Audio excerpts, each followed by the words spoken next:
didn't have the chance to listen to your presentation, so I just joined.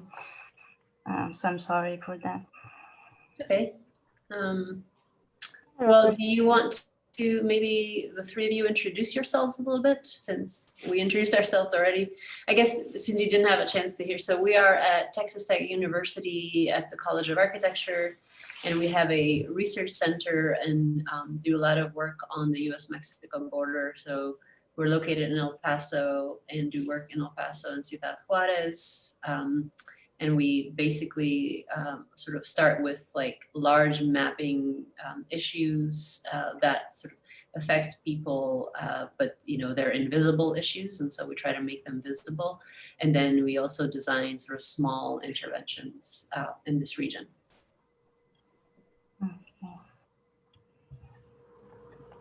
I'm Laura, and I work in Spain, Barcelona, for AI Space Factory. It's an American office, but we have different offices around the world, and we do mixed use developments. But I was invited to do this workshop, so I mean, it's not my background, but I was very interested. So we are working actually right now on the landscape of Colonia, Paso del Norte. And yeah, I thought it was very interesting, your study, because I mean, we noticed the harshness, I don't know if this word exists, but of the landscape. And we were thinking that actually there is no place in the whole community where people can gather and stay, like enjoy the shade and relax of an environment. But the solution we thought about was simply vegetation. Mm-hmm. So what we were thinking about was, so what your research made me think is that maybe we can think also about some shelter or some like shade study to maybe optimize like the condition of that places. Yeah. Because there are very large spaces, for example, the baseball camp or other parts that are like large and abandoned field. And yeah, I think it was interesting from that point of view. And I was wondering, like, for example, why you didn't think about, maybe it's because it's difficult to grow and it's difficult to maintain. So yeah, that was my question. Right, and I mean, it's also the desert, and so it's it's difficult to think about bringing water to vegetation, and that it takes a long time to grow. We do have indigenous, very beautiful local trees that actually don't require a lot of water.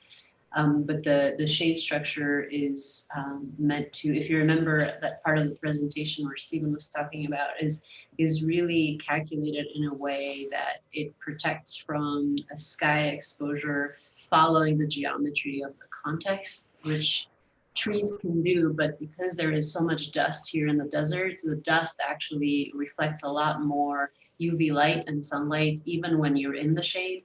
And so the idea for the design of the shade structure would also be to find ways that through a kind of reflective material or something like that to combat also. So it needs, so the shade structure here needs to do more than what trees can do, essentially, It's also like a very particular problem. Like we're focused on the architectural problem more than the landscape problem, because I think people assume when you're given an architecture that that architecture will protect you in a way that, like, when they're given a tree, maybe they don't feel, you still feel outside when you're under a tree. But when you're under a canopy, you feel like that canopy is there to protect you from the sunlight, but also probably protect you from the ultraviolet radiation.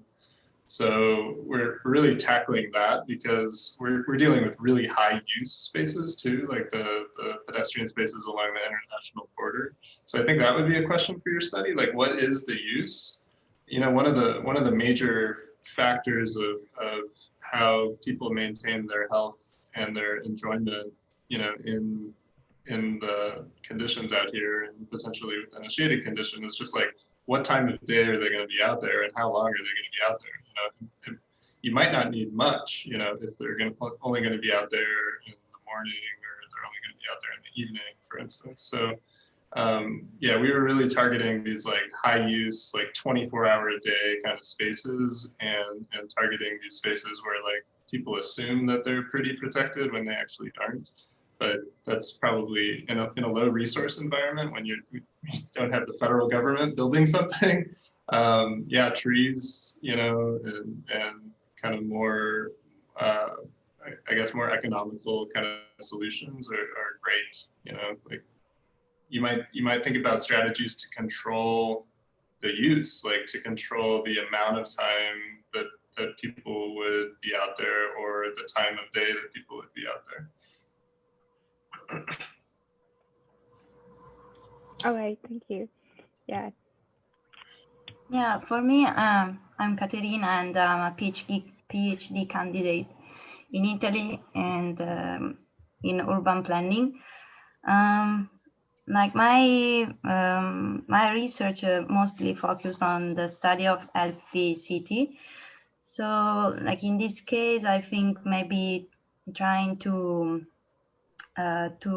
some way to enhance this community, it could be also an opportunity to make people doing something for them, for their community. So maybe just with some trees or something that they can plant, maybe trying to create some strategy to make them look after them. So this is a way to keep them in during time, because I have the feeling that in this kind of environment, the problem is also like trying to make them understand that you can preserve the environment, and it's useful for your health. It's not just the health that to be healthy, but this is also to feel good, like feel good with the environment and so on. So I think maybe it's not to the issue is not to make so much. Probably we just need to make some punctual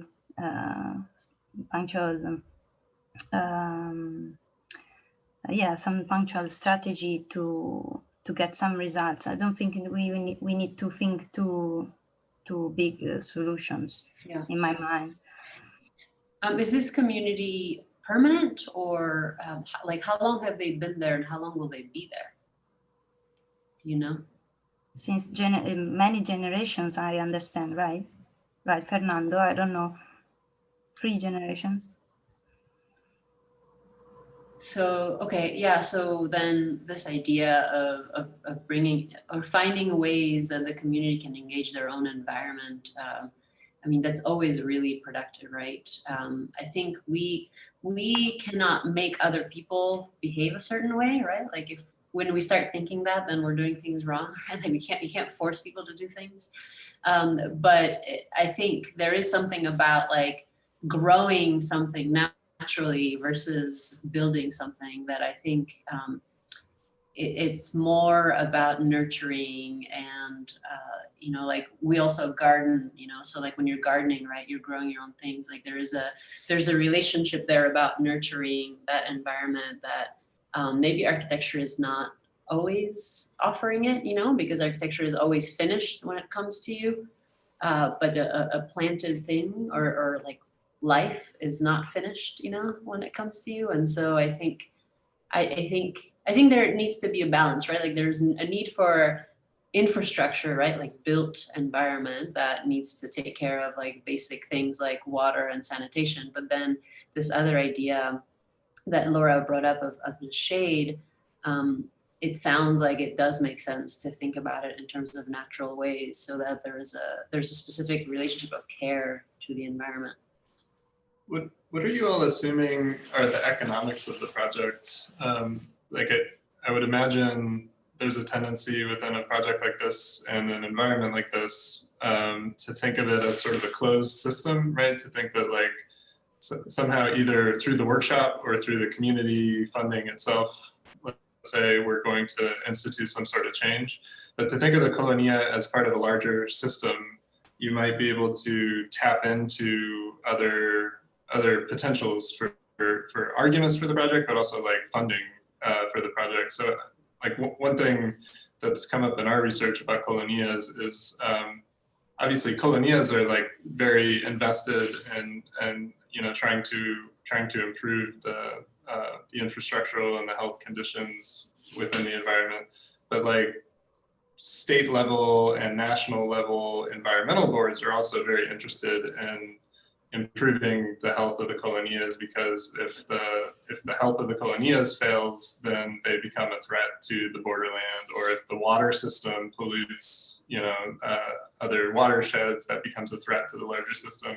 And so there might be like opportunities when you guys are thinking about sort of this micro scale intervention to think about it as part of a larger, you know, it's not just for the colonia, for instance, it's for the territory, or it's for the state, or it's for the country. And then like, how does that affect the design of the intervention when it's not just like one scrappy thing, right? And it's potentially part of larger discussions.